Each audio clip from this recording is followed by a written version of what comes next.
오늘 저에게 주시는 하나님의 말씀은 창세기 16장 4절부터 13절 개역 개정입니다. 아브라함이 하갈과 동침하였더니 하갈이 임신하매 그가 자기의 임신함을 알고 그의 여주인을 멸시한지라. 사레가 아브라함에게 이르되 내가 받는 모욕은 당신이 받아야 옳도다. 내가 나의 여종을 당신의 품에 두었거늘 그가 자기의 임신함을 알고 나를 멸시하니 당신과 나 사이에 여호와께서 판단하시기를 원하노라. 아브라함이 사레에게 이르되 당신의 여종은 당신의 수중에 있으니 당신의 눈에 좋을 대로 그에게 행하라 하매 사레가 하갈을 학대하였더니 하갈이 사레 앞에서 도망하였더라. 여호와의 사자가 광야의 샘물 곁 곧 술길 샘 곁에서 그를 만나 이르되 사레의 여종 하갈아 내가 어디서 왔으며 어디로 가느냐. 그가 이르되 나는 내 여주인 사레를 피하여 도망하나이다. 여호와의 사자가 그에게 이르되 내 여주인에게로 돌아가서 그 수하에 복종하라. 여호와의 사자가 또 그에게 이르되 내가 내 씨를 크게 번성하여 그 수가 많아 셀 수 없게 하리라. 여호와의 사자가 또 그에게 이르되 내가 임신하였은즉 아들을 낳으리니 그 이름을 이스마엘이라 하라. 이는 여호와께서 내 고통을 들으셨음이니라.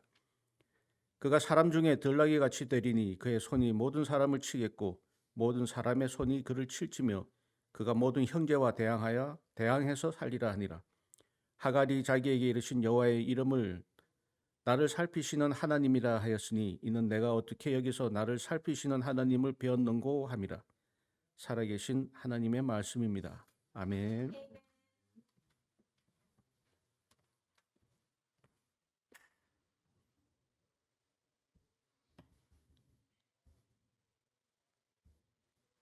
고통 중에 살피시는 하나님이란 제목으로 은혜를 나누겠습니다. 하나님이 아브라함에게 땅을 주시겠다 그러시고 그 후에 또 자녀를 주시겠다, 자식을 주시겠다라고 하셨습니다.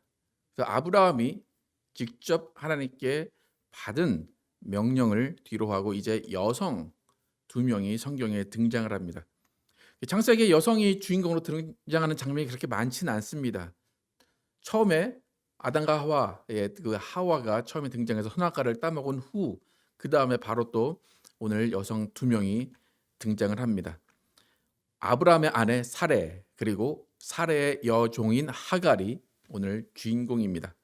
하갈은 이집트 사람입니다. 이집트 사람이어서 우리가 전에 봤듯이 아브라함이 애굽에 갔다가 파라오가 그 사레 아내 사레의 미모에 반해서 그 사레를 아내로 취하려고 합니다. 근데 아브라함은 사레가 그냥 내 누이다라고 그 아내를 왕에게 보냅니다. 근데 나중에 파라오가 사레가 아브라함의 아내인 것을 알고 돌려보내면서 물질과 종들을 이렇게 줍니다. 근데 아마 이 하갈이 그때 파라오가 아브라함의 가정에 보낸 여종 중에 하나인 것 같습니다. 그래서 그 하갈은 사레와 함께 지내면서 여종으로 살아갔었습니다. 자식이 없어서 고민하던 아브라함에게 하나님께서 너의 씨에서 상속자를 볼 것이다. 너의 씨에서 상속자를 볼 것이다 라는 약속을 하셨는데 아브라함은 기대하고 믿었습니다. 그런데 그것이 1년 지나고 2년 지나고 3년 지나고 이루어지지 않으니까 하나님의 약속은 붙들고 기억하고 있었어요. 그런데 계속해서 생각난 건 내 씨에서 그 생각이 났기 때문에 결론적으로 그럼 내 씨에서 낳는 거니까 아내와 상관없이 다른 여자에게서 낳을 수도 있겠구나라고 아마 사례와 상의를 했었을 수 있을 것 같습니다. 그래서 사례와 상의를 하다가 사례가 그러면 나는 아이를 못 낳는 것 같으니까 내 여종인 하갈과 함께 아이를 낳아라. 그래서 하갈을 아브라함에게 보냅니다. 결국엔 하갈이 임신을 하게 됩니다. 오늘 제가 말씀드린 것이 오늘 성경을 읽은 초반의 이야기입니다. 그래서 애매하고 뜬구름 꾸는 것 같았던 그런 아이가 있을 것이다, 자식이 있을 것이다 라고 한 이 하나님의 말씀을 아브라함은 자신이 실현하는 방법을 통해서 이루어 내려고 했습니다. 분명히 사레와 하갈은 종과 여주인으로 좋은 사이였던 것 같아요. 그러니까 사레가 하갈을 아브라함에게 보냈겠죠. 그런데 문제가 생겼는데 하갈이 임신한 다음에 여주인을 멸시했다라고 나옵니다. 그러니까 하갈이 임신을 딱 한 다음에 제 생각에는 하갈이 임신한 그 배에 있는 아이가 남자라고 확신을 했던 것 같습니다. 아니면은 무슨 그런 어떤 허위 망상을 하든지 이 아이는 남자야. 남자가 나올 거니까 나는 이 여주인 같이 될 수 있어라고 생각을 했을 수도 있을 것 같습니다. 그래서 그 여주인을 멸시합니다. 그 멸시하는 그 가운데 갈등이 생깁니다. 오늘 4절에서 6절 함께 읽어보겠습니다. 시작. 아브라함이 하갈과 동침하였더니 하갈이 임신함에 그가 자기의 임신함을 알고 그의 여주인을 멸시한지라. 사레가 아브라함에게 이르되 내가 받은 모욕은 당신이 받아야 옳도다. 내가 나의 여종을 당신의 품에 두었거늘 그가 자기의 임신함을 알고 나를 멸시하니 당신과 나 사이에 여호와께서 판단하시기를 원하노라. 아브라함이 사레에게 이르되 당신의 여종은 당신의 수종에 있으니 당신의 눈에 좋을 대로 그에게 행하라 하매 사레가 하갈을 학대하였더니 하갈이 사레 앞에서 도망하였더라. 무슨 일이 일어나는지 아시겠죠? 그죠? 원래 하나님의 계획은 분명해요. 아브라함의 씨에서 상속자를 줄 것이다. 근데 하나님의 계획 가운데는 아브라함과 사레 사이에서 낳은 아이가 상속자가 되는 게 계획이었습니다. 그런데 아브라함과 하갈 사이에서 먼저 상속자가 나오게 생겼습니다. 그러니까 하나님의 계획은 분명히 있는데 그 계획 앞에 무언가 결과물이 놓여지게 된 겁니다. 그렇다면 우리 같으면 난 원래 계획이 이래. 그런데 그 계획 외에 다른 일이 벌어졌다면 그 다른 계획을 취소할 겁니다. 그죠? 근데 하나님은 그렇게 하지 않으세요. 하나님의 계획은 원래 계획대로 진행을 하십니다. 그리고 계획에 벗어난 다른 일에 관해서도 하나님은 그 일을 취소하거나 멸시하지 않으시고 또 그 다른 계획 그대로 그 다른 계획도 하나님이 이루어 가십니다. 여러분 하갈이 아이를 임신했어요. 하갈은 여종입니다. 그럼 그 아이가 나왔어요. 그 아이는 누구의 아이입니까? 아브라함의 아이죠. 그리고 이때의 법은 뭐냐면 여종이 아이를 낳아도 그 아이는 여주인이 낳은 겁니다. 여주인의 아들이에요. 그러니까 전혀 법적으로 문제가 없어요. 이 아이가 나오면 하갈은 전혀 주인이 아니고 하갈의 아이가 아닌 여주인의 아이, 아브라함의 아이입니다. 하지만 하나님이 원하시는 방법이 아닌 사람의 섣부른 방법으로 하나님의 계획이 뒤틀린 상황 가운데 하나님은 그대로 계실 수 있어요. 그런데 사람의 마음이 자기 중심적으로 변하기 시작합니다. 하갈도 임신하기 한 후에 그의 마음이 변해서 주인을 멸시하기 시작하고 그 멸시하는 모습을 보고 사레도 하갈을 어떻게 했다고요? 학대했다라고 이야기를 합니다. 그러니까 어떠한 사건 가운데 하나님의 계획이 있을지라도 사람이 그 계획 가운데 어떤 일을 만들어 놓고 그 계획이 이루어진 일 가운데 사람이 자기 중심적으로 그 일을 해석하기 때문에 문제, 갈등이 생겨나는 겁니다. 그러니까 원래는 사레가 갑이죠. 그리고 사레가 갑이고 하갈이 을입니다. 그죠?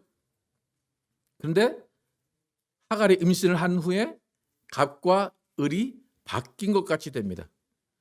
근데 하지만 어쩔 수 없이 하갈이 을이고 사레가 갑이기 때문에 어쩔 수 없이 사레의 학대를 받은 하갈은 견뎌낼 수 없습니다. 그래서 하갈이 집을 떠나게 됩니다.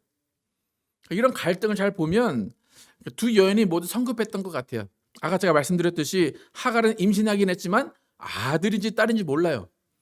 그러니까 딸을 낳으면 아무런 소용이 없는 거였어요. 그때도. 그런데 하갈은 분명히 이 아이는 아들일 거야 라고 의시되면서 다녔습니다. 그와 반대로 사레, 사례는 하갈을 학대했는데 그 학대한 마음 가운데는 자신이 잘못했구나. 내가 이 하갈을 들여보내는 게 아닌데 내가 잘못했다 하면서 자책감을 느꼈을 겁니다. 또 수치심을 느꼈을 겁니다. 그리고 자신이 들여보낸 하갈을 믿었는데 네가 나한테 이렇게 대할 수 있어? 라는 배신감이 들었을 거예요. 그러니까 그런 갈등이 계속해서 이루어지다 보니까 여종은 주인을 멸시하고 주인은 여종을 학대하는 갈등이 일어납니다. 그런데 이런 갈등이 왜 일어나냐면 그 모든 상황이 불확실하기 때문이에요. 딱 임신하자마자 아들이다 라고 나왔으면 이렇게 큰 갈등이 없었을 거예요. 그런데 불확실성 가운데 사례도 그렇고 하갈도 그렇고 모두 자기 뜻대로 자기 마음대로 자기의 주장대로 살고 싶고 자기의 해석대로 살고 싶어 했기 때문에 이런 갈등이 생겨납니다. 이런 갈등 가운데 하나님의 선택은 무엇인가 하면 하갈이 도망가게 하신 겁니다. 그래서 하갈과 사례를 분리시켜 놓은 거예요. 그래서 우리는 때때로 문제들 가운데 때로는 분리시키는 것으로 해결을 할 때가 많이 있습니다. 근데 그 분리된 시간은 분명히 고통스러울 거예요. 그런데 그 고통스러운 시간 가운데 하나님은 하갈을 만나 주시고 하갈의 마음을 위로하시고 그 문제를 풀어 가십니다. 그래서 하갈의 도망이라는 것은 하갈은 그 문제를 피한 거예요. 그런데 하나님은 그 문제를 피한 하갈을 만나 주셔서 그 가운데 하나님의 인도하심을 보여 주셨습니다. 그래서 임신한 몸으로 무작정 광야로 탈출한 하갈, 그 하갈은 자신의 인생을 한탄하고 있었을 겁니다. 앞이 보이지 않고 고통 중에 있었을 것입니다. 그런 가운데 있는 하갈을 하나님이 만나 주십니다. 7절에서 12절 함께 읽겠습니다. 시작.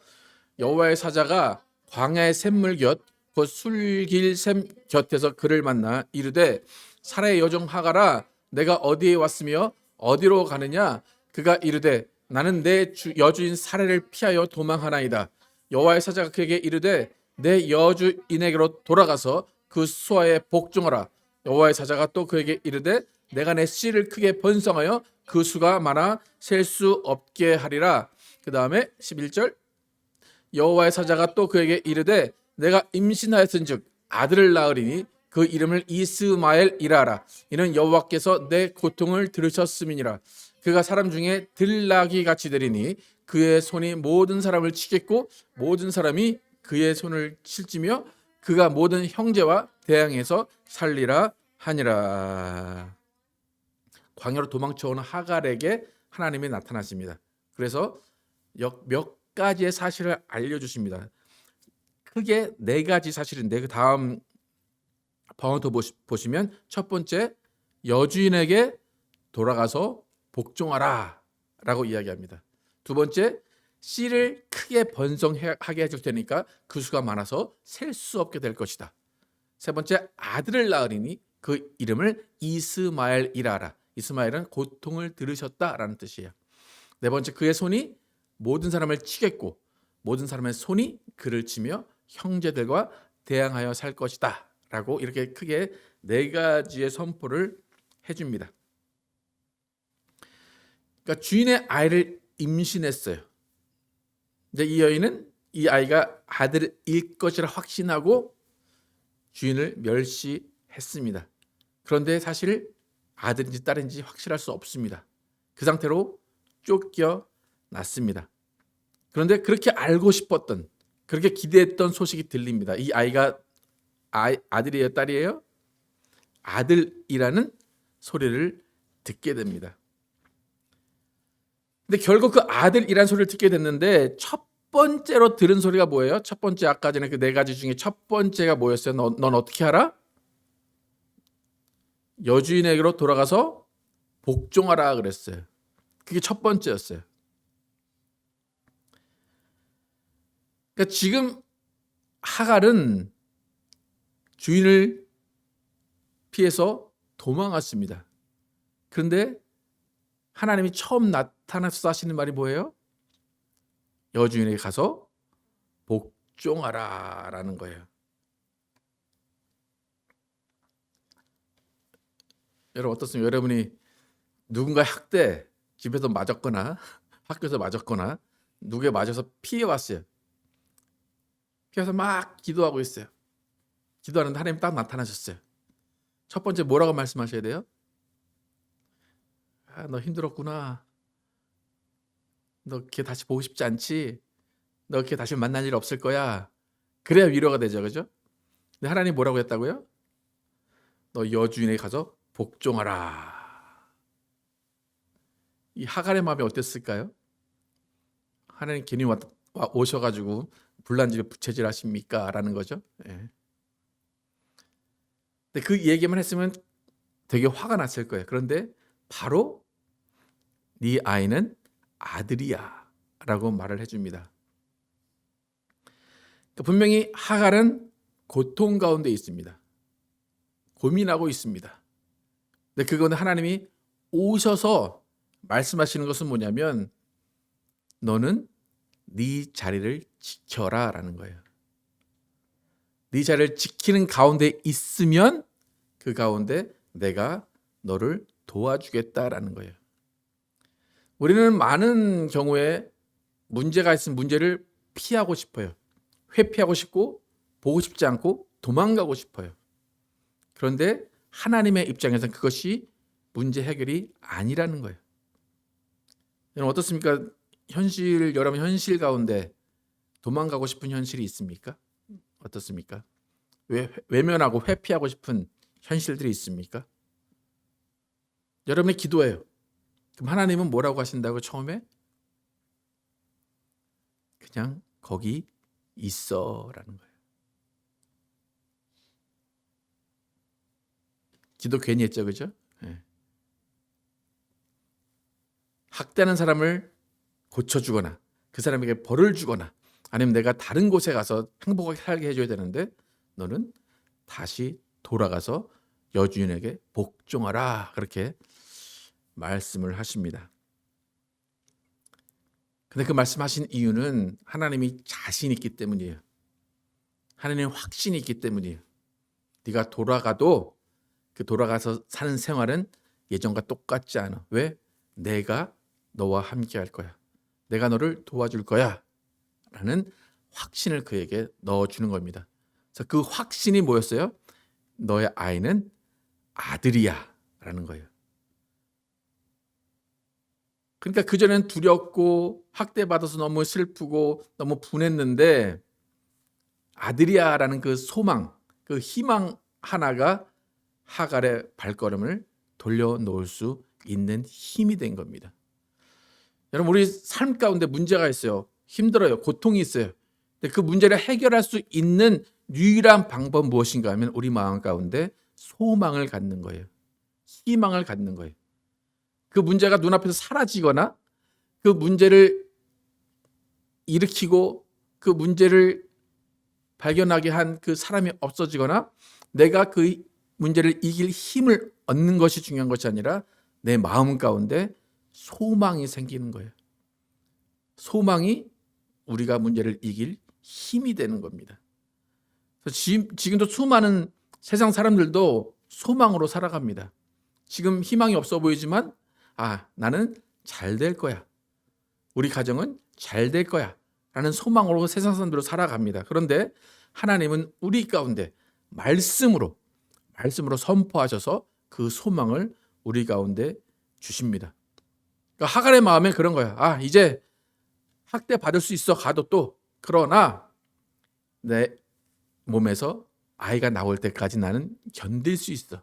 이 아들이 나오면 나는 그 학대를 견뎌낼 수 있어라는 그 소망이 생긴 겁니다. 그럼 하갈은 고통 중에 있습니다.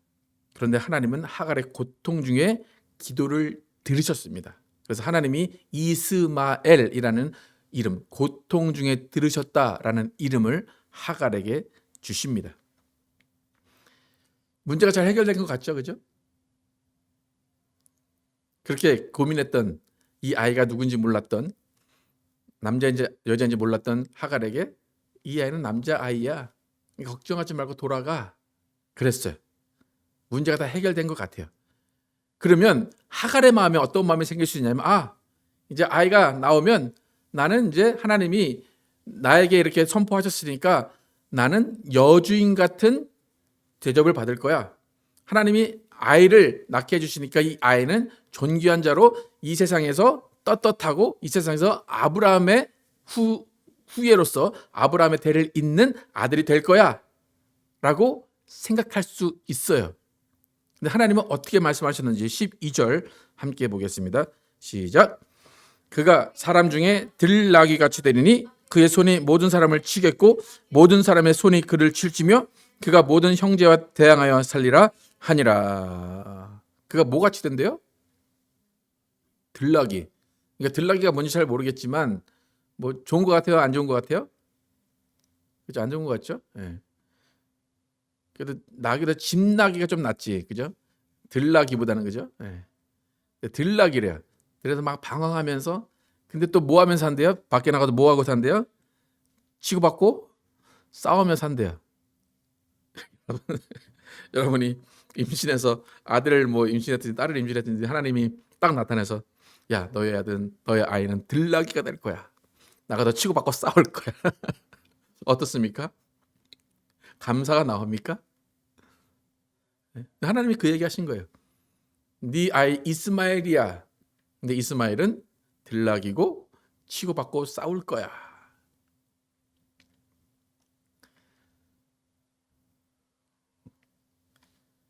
하나님 왜 이런 말씀을 하시냐면 하나님이 이미 계획이 있어요. 사례를 통해서 이삭을 낳을 계획이 있어요. 근데 아브라함이 중간에 끼어들어서 하갈 사이에서 이스마엘을 낳게 했어요. 그러면 우리 생각에는 기왕 이렇게 된 거 하나님이 그냥 계획을 바꾸셔서 이삭을 낳게 하지 마시고 이스마엘을 그 자리에 놓으시면 될 거 아니에요. 그죠? 그리고 하갈이 이렇게 학대를 받았다가 다시 돌아가라 했을 때 복종하라가 아니라 야 하갈 너 다시 가면 아브라함의 첫째 부인처럼 살아라. 내가 하갈 너를 여종이 아닌 여주인으로 만들어줄게. 그래야 그게 기도 응답인 것 같고 그래야 그것이 하나님 나를 보살피는 것 같잖아요. 하나님은 그렇게 하지 않으신다는 거예요. 그 위치를 아까 어떻게 하라고 그랬어요? 지켜라 라는 거예요. 그러니까 우리는 많은 사람들이 하나님이 뭐 역전의 명수다 막 그런 말을 하거든요. 하나님의 상황을 뒤집어 주실 거야. 그런데 하나님의 방법, 하나님의 원칙은 그렇게 상황을 뒤집는 방법으로 사용을 하지 않으신다는 거예요. 상황이 바뀌지 않는 경우가 많아요. 하지만 그 상황이 바뀌지 않는 가운데 하나님이 일하시는 방법은 아까 말씀드렸듯이 소망을 갖게 하는 거예요. 희망을 갖게 하는 거예요. 이것은 점점 나아질 거야. 더 좋아질 거야. 또 가장 중요한 것은 하나님이 나를 대하시는 태도예요. 하나님이 하갈을 대하실 때 여종으로 대하지 않으셨어요. 하나님이 하갈을 대하실 때 하나님은 존귀한 자로 어떤 여왕보다도 어떤 여자의 어떤 최고의 위치에 있는 그 여왕처럼 하나님이 대해 주셨다는 겁니다. 여러분 하나님께 기도해서 상황을 바꾸려고 하지 마세요. 그러면 여러분이 더 힘들어져요. 상황이 안 바뀌어요. 하지만 여러분이 하나님을 만나서 여러분 느껴야 되는 것은 뭐냐면 하나님이 나를 존귀하게 여기신다는 거예요. 나를 귀하게 여기시고 나의 앞길 가운데 하나님이 살피시고 보호하시고 들으신다는 겁니다. 여러분 하나님이 여러분의 인생을 살피신다는 것은 종의 신분을 주인으로 바꾸신다는 게 아니에요. 사원을 사장이 되게 하시는 게 아니에요. 근데 신기하게도 하갈은 이런 말을 들었는데도 불구하고 하나님께 감사했다는 것을 알 수가 있습니다. 13절 함께 읽어보겠습니다. 시작. 하갈이 자기에게 이르신 여호와의 이름을 나를 살피시는 하나님이라 하였으니 이는 내가 어떻게 여기서 나를 살피시는 하나님을 배웠는고 함이라. 하나님이 그렇게 아들을 낳을 거야 이스마엘이라 하라. 이스마엘의 뜻은 이거야. 그는 어떻게 살 거야 라고 말씀을 해주시니까 하갈은 하나님께 이름을 지어드립니다. 나를 살피시는 하나님입니다라고 이름을 지어드려요. 원어로는 엘로이라는 뜻인데 하나님 나를 살피신다라는 뜻의 하나님께 이름을 이렇게 애칭을 붙여드립니다. 그러니까 광야에서 몇 마디 듣지 않았어요. 근데 몇 마디 안 들었는데 불구하고 하나님은 나를 살피시는 하나님이야 라고 고백을 합니다. 제가 쭉 설명했는데 하나님이 하갈을 살피신 것 같아요? 너는 다시 돌아가서 복종해라. 네 아들을 낳을 건데 아들은 들락이야. 그래서 싸우면 살 거야. 하나님 살피시는 것 같아요? 근데 하갈은 하나님이 나를 살피신다 라고 엘로이라고 하나님께 이름을 붙여드립니다. 여러분, 하나님이 여러분을 살피시는 것은 인생이 역전되거나 인생의 탄탄대로가 되는 게 아닙니다. 여러분의 인생이 여전히 고통이 있을 수 있고 남들보다 험한 삶의 여정일 수도 있습니다. 하지만 반드시 기억해야 할 것은 하나님이 여러분을 들으시고 보살피신다는 거예요. 그러니까 그 사실을 여러분이 잊지 않고 있다면 여러분의 인생은 평안할 수 있다는 겁니다. 하갈과 이스마엘의 인생이 결코 편안하고 순탄치 않습니다. 이 이후로도 보면 둘이 같이 쫓겨나요. 또 쫓겨나는 삶을 삽니다. 하지만 그의 인생은 하나님이 살피시고 하나님이 들으시는 인생이라는 겁니다. 여러분, 여러분의 인생 하나님이 들으시고 보살피고 계시다고 믿으십니까?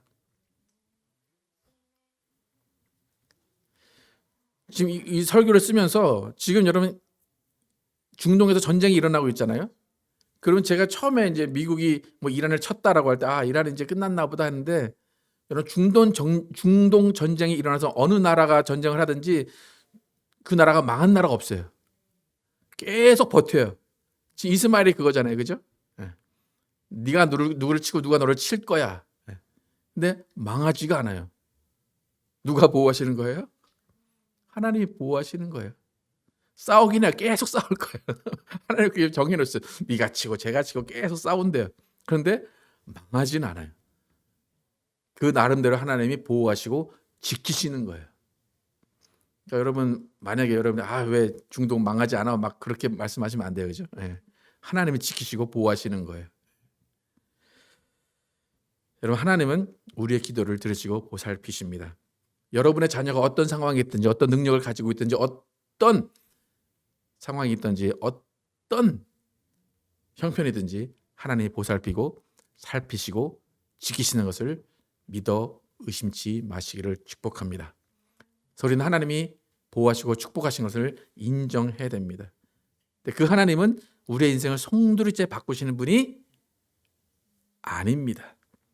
오히려 고통을 들으시고 그 고통 가운데 함께 우시고 함께 위로하시고 함께 그 길을 걸어가시는 분이십니다. 그러면 하갈은 하갈의 인생이 있습니다. 사레는 사레의 인생이 있습니다. 이스마엘은 이스마엘의 인생이 있습니다. 이삭은 이삭의 인생이 있습니다. 여러분의 인생은 여러분의 길이 여러분의 인생입니다. 그 길을 바꿔달라고 하지 마시고 그 길 가운데 하나님께 고통 가운데 부르짖으시고 하나님이 들으시고 하나님의 위로를 받으시기를 축복합니다. 그래서 하나님 안에서 모든 사람의 인생은 존귀한 인생입니다. 여러분 스스로 여러분의 인생을 폄하하지 마시기를 바랍니다. 여러분의 가족의 인생을 폄하하지 마시기를 바랍니다. 인간의 선택이 잘못됐을지라도 하나님은 그 잘못의 선택 가운데서 계속 일하시고 하나님이 그 모든 상황 가운데 함께 계시고 모든 상황 가운데 보호해 주십니다. 우리 모두는 엘로이, 나를 지키시는 하나님이라는 고백을 통해서 그가 주신 소망을 굳게 잡고 내게 주어진 상황을 견디고 버티면서 그 안에서 기쁨을 찾고 그 안에서 하나님께 영광 돌리는 여러분과 제가 되기를 예수의 이름으로 축복합니다. 함께 찬양하실 때 하나님이 우리에게 무엇을 원하시는지 함께 찬양하겠습니다.